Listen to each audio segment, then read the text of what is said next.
So in this video, I'm going to look at another archer's clips that they sent in and give some feedback on how they can improve.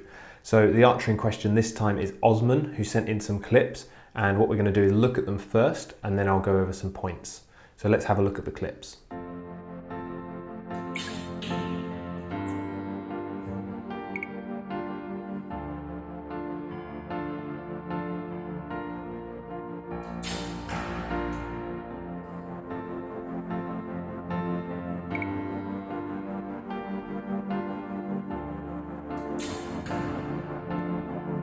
So now you've had a chance to have a look at the clips, maybe you've got in mind some areas that you would improve. Let's now have a look through and I want to show you some key points. So if we look through, I'll just let this play through here. So if we look on the clip, there's a couple of things. Generally, there's a good structure to the shot, which I really like. You can see that a bit more from the front angle. But also here you can see the T posture is decent and there's a good understanding of the clear parts of the shot process. If we go to the front angle, like I mentioned, you can see a bit more clearly. The T posture looks good in terms of the actual position of the body here. Although it's a little bit dark in the video, you can still see the posture's good.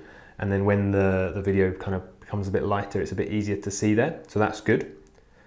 Now, obviously the video is moving, that's why the reference has moved there, but overall it's good.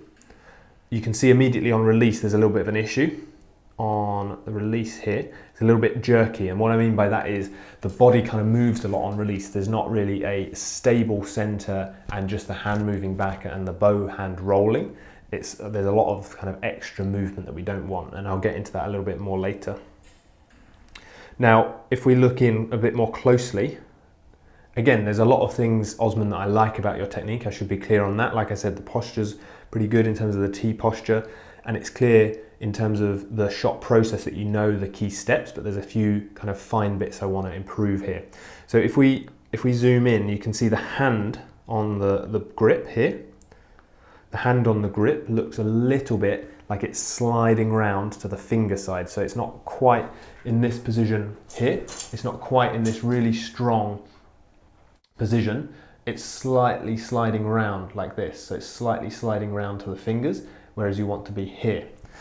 So you can see that on the grip, it just looks like the thumb pad pressure is not quite secure and it's sliding to the left. So what you can do to help with that is basically make sure the thumb is straight alongside the side of the riser and that you're feeling the direction through the pressure point, and then crucially bringing the knuckles on the left side back. So instead of allowing the knuckles to be here like this, you can, instead of being like this, you can bring the knuckles back. So instead of here, here. So that would help the bow hand grip there. If we now clear the screen here and we go back, we can see, like I said, the overall position of the full draw is good. And even in terms of the head, if we draw a line up through here, the head is nice and centered above the body, which I really like. So that's great. I just want to go to the back angle again. So you can see on the back angle, there's a little bit of arching of the back in terms of, if we zoom in, it looks like the back is slightly arched here. And you can see that it's not quite fully flat. So if we were to look from this way, slightly arched instead of being flat and drawing here. So that's an area to improve as well. You'll see as Osman draws in the bow shoulder. So if we look at the bow shoulder here, the bow shoulder comes a little bit up. So as you draw in, it comes a little bit upwards, like there. So it's a little bit fast, so maybe I'll scrub through to show you. There. And this is quite a common thing as well. When people are coming from this position and they're coming up to anchor, it's quite common for the shoulder to come up a little bit as well. So these are some of the main points. So I'd say, to recap, posture, it's a little bit arched. T posture in terms of this way, in terms of the balance there, looks good. It's just the posture in this way that needs a little bit of work. Head position looks decent. Bow shoulder comes up a little bit, bow hand slipping on the grip a little bit, which they're both related. And then, looking at the release again, on the front side, release is a bit jerky. Basically, there's a collapse on release. So if we scroll through smoothly here, you can see on release, see the fingers, and then also watch the path of the elbow. if you watch the elbow there, I'll zoom in so it's bigger. If you watch the elbow, you can see at the moment of release, the elbow goes forward and then back. Forward, forward, and then back. Forward and then back. And then now if you watch the fingers, you can see fingers open, hand goes forward, goes down and then goes back. So that's the kind of collapse on release. So it's a little bit too outward, we need to work on that.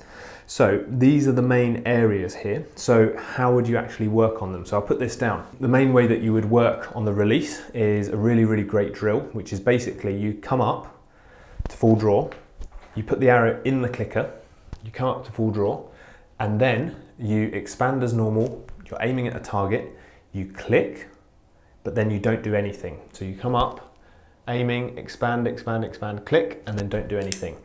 I'm almost certain that if you do this exercise, Osman, when you're aiming, I'm almost certain at the moment of the click, you'll have a little bit of a flinch because you haven't quite programmed the right movement. So this is a great exercise, not just for Osman, but for everyone to do. Like when I'm training, this is an exercise I do. Pretty much everyone I know, that trains at a high level does this exercise in some form or another in their training. So it's a great exercise basically to condition your brain not to have any kind of knee-jerk reaction on the clicker. So come up, expand, aim, click, and then nothing should happen. If you click and then flinch, that means you need to do more of that drill to make sure that you don't have that flinch, because that flinch is what leads to the collapse and the release like we saw in the video. The second thing with the release that leads to that is not quite knowing what to do with the fingers. So when a beginner learns, I'll do this left-handed, when a beginner learns, they're not sure how to release the string, so they kind of come outwards. So they relax the hand, relax the arm, relax everything, and then that happens, you have a collapse of the elbow like that because of the weight of the bow. Like I mentioned, not what we want. So you need to learn the feeling basically. So the finger release drill is great to do that, and I've spoken about this many times. I've got a whole video on the release that I'll link up here on one of the cards, whole video on that. But basically you put the fingers together and then you pretend to release like this, and you're focusing on keeping the elbow pulling away and keeping the hand crucially close to the neck like that. So you don't want that, you want that. Now I do this left-handed now as well, right-handed should I say. So when you're doing it here, you want this. So like that. You want to keep it to the neck. Now crucially, when I'm doing this, I'm also bringing the elbow around the body. So another drill you can do, which is really, really great, is the release follow-through drill. Again, the explanations of this and the drills are on my website, but I'll just explain it here for the sake of clarity. When you're coming in, pretend you've got your anchor just with one hand, and now all you want to do, scratch the neck with your fingernails and come around here like that. Scratch the neck with your fingernails and come here. What that's teaching you is it's teaching your brain which muscles to use to keep your hand close to the neck as you bring the elbow around. If you don't do that exercise, typically for beginners, they'll end up basically coming away from the neck in order to bring the elbow around. So it's like that instead of squeezing around. So it's a really great exercise for that. So that's on the release side. Now another thing that obviously affects the release is the alignment, and this comes into play with two things that we were looking at, the posture and then the bow shoulder as well here. So with the posture, the thing that I would definitely work on is from this angle, making sure that there's not too much arching here, so making sure the back is flat. And the way that you can do that is by doing some core exercises, really important, but then just checking your posture and making sure that when you lift the bow, you're not raising the chest. So you want to be in a neutral position, and I'll do this with a band here. You want to be in a neutral position coming up, but you don't want the chest to raise. Again, I've done a whole video on this in the past, but what you want to do is when you're lifting up, avoid that. So if you see the head and the chest moving, that's a telltale sign that you're lifting the chest. This, again, don't worry too much, don't feel bad, Osman, that that this is happening. It's super common. I used to do it a load too, and it's really difficult. So a good cue that can help with this is before you lift the bow, feel like someone's about to punch you in the stomach. So you're just engaged in the core. And then another thing that can also help some people, this is a little bit more advanced, but it's feeling like there's a set length between your belly button and your sternum. So there's a length here, And when you raise, you don't want to change that length. If you raise the chest, that length is going to increase. If you drop too far down, that length is going to shorten. So you want to maintain that length as you lift. Feeling like you're maintaining that length can be a good cue for some people.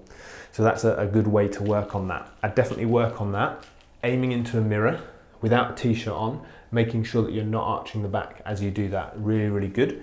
And this posture is then going to help the positioning of the shoulders, keeping the shoulders a bit more flat on the back and in a good place.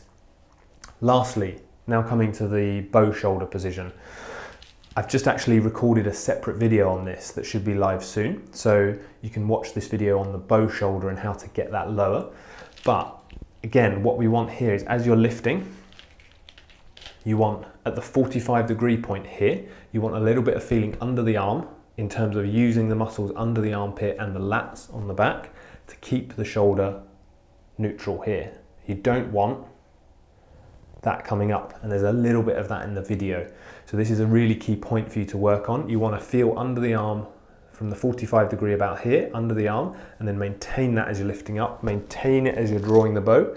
And then as you're adding this increased weight here, and especially when you're going up to the anchor, that point, you want to make sure that you maintain the feeling under here, maintain the height of the shoulder, and avoid that, which is quite common. So when the arm is coming up here, you don't want that.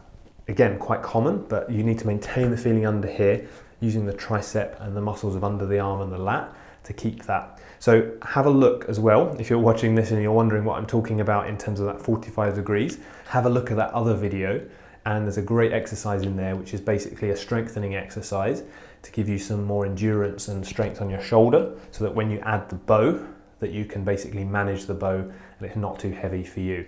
So Osman, I hope that's been a good overview of the key things to work on there. I definitely focus really on the kind of release aspect and learning the feeling through drills, because with the bow at the moment, it's a bit too heavy and you haven't quite got the feeling of what you need to do. That clicker drill is also really, really useful. And then I'd work on the bow shoulder as well. Don't be afraid if you've got a lighter bow, I'd definitely use that. And don't be afraid to use a band as well, even if it's just doing stuff like this, just to learn the feeling of the release. Stuff like that is really, really great. But overall, for the amount of shooting that you've done and how many years you've been shooting, I think you're in a good place. And thanks so much for sending the videos in. So I hope you guys found that video useful as well. If you've got a video you want to send in to get some feedback on, feel free to send me that video as well. Bear in mind, I get quite a few of these videos, so it might take a while to make a response, but I will get to it eventually. And yeah, hopefully you guys have found that beneficial. If you haven't subscribed already, make sure to hit the subscribe bell down below. And thank you for watching, and I'll see you next time.